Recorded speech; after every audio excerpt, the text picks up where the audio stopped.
Welcome to RacerTV's Behind the Bars. This is episode 13, the 2001 Kirton Ranch GNCC from Okeechobee, Florida.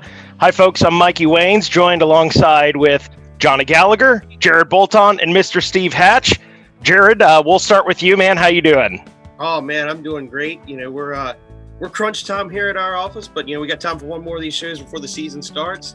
And, this time next week, we're going to be knee deep at big bucks. So here we are. Let's what better way to do the last show than to kick it off with the first race from this season? And man, it's a good one. It is definitely a good one. Had a chance to watch it yesterday. Guys are in for a treat. Johnny G, how are you doing, man? Doing great down here in Florida. Like Jared said, down to crunch time. Season's be leaving here in less than a week to head up to South Carolina to break in race bikes and all that for round one. But excited to watch the show. I have some great memories from down at Kirton Ranch myself over the years of racing there, and I was actually obviously there for this race and watched it all in person. But definitely gives you a cool perspective when you can see, hit the highlights, and to have a guy like Steve on with us today that, was in the thick of the battle himself and can give us his perspective. It's pretty awesome to have him on here today. Yeah, that's exactly it. Steve Hatch, man, welcome to the show. You had a front row seat to this when you were in the thick of things. Man, what was it like? Obviously, we'll get into the details of it, man, but what was it like kind of reliving this race? Yeah, it was, I'm honored to be on here with all you guys. And yeah, it was super fun. And I haven't watched a lot of these videos in years and focused on my new coaching and mentoring and training riders. But to look back and to remember that and the thrill of the 5 months in between of training hard, and this is the first one to put an exclamation point on the start of the season. You never get a second chance to make a first impression. So the first round's always exciting. And it was really great to look back over the video yesterday and kind of relive it and remember a lot of those memories that, you kind of push this aside and move on with a new focus, a new career, so to speak, but really fun. Absolutely. Well, I think we're ready to start rolling the footage, and let's talk about some racing. These men are the best at what they do. Well, we've done several of these now, but I got to say, this one kind of stands out to me. As we've done several, you kind of look at them and you think to yourself, like, well, that doesn't seem very long ago. Johnny, you got to be watching this thinking, wow, 2001, looking at what's on screen, the graphics, everything. Yeah, this was definitely 20 years ago. Now, yeah, 13 races, they must contend with each other. The last man standing will be the 2001 Grand National Cross Country Champion. Here, the bike, graphic transmission, it really takes you back in time, and you can definitely tell that the film happened. Yeah, look at the graphics. It's beautiful. It's a beautiful thing. It takes me back to my days of playing Super Mario. Yeah. Yeah, I think I'd have been probably a sophomore in high school at this point, so prime of video game days. National Championship Cross Country Racing on Fox Sports Net. In all, we'll have 26 weeks. Steve, one of the big things coming into this one, which they talk about in a moment, is, prior seasons, you guys were able to take points from 8 or 9 rounds.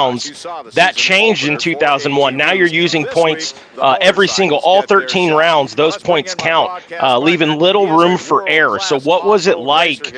What was kind of the mentality heading into that 2001 season? Yeah, it definitely changed. In the past, like you said, I think they counted 8 out of 13 or 9. I'm going to win that championship. Back in the day, when I first got into it, 2 Scots, Scott Plessy, Scott Sullivan were battling. Yeah, that's true. Larry Kawasaki came in here with 2 riders they thought could give Shane Watts a run for the championship. The game. Unfortunately, they Paul weren't winning or Edmondson came doing in great. with a tender shoulder. They knew they had a He few throwaway. re-aggravated in practice today. And then also Freddie Andrews, he stepped off in practice also and hurt his back. So it looks like Team Green's hope for Chucky Woodford if they want to shot the championship I was this year. really excited Well, about that's a counting tough all the break for races. Team Green. Pretty If we go back consistent 1 year and, really ago, made a that different, wouldn't have mattered. move like At the, that like point they in did time, the video. riders were allowed Really to throw keep away guarded. their worst You have 2 a rides. issue or, Points you did not crash count and in the you kind of championship break total, something, you go but back the riders and wanted to every change point that rule. counting now. They So it was wanted definitely all a different, 13 rounds to endurance count style for in the the whole championship championship. scoring. GNCC officials listened to them, and the rule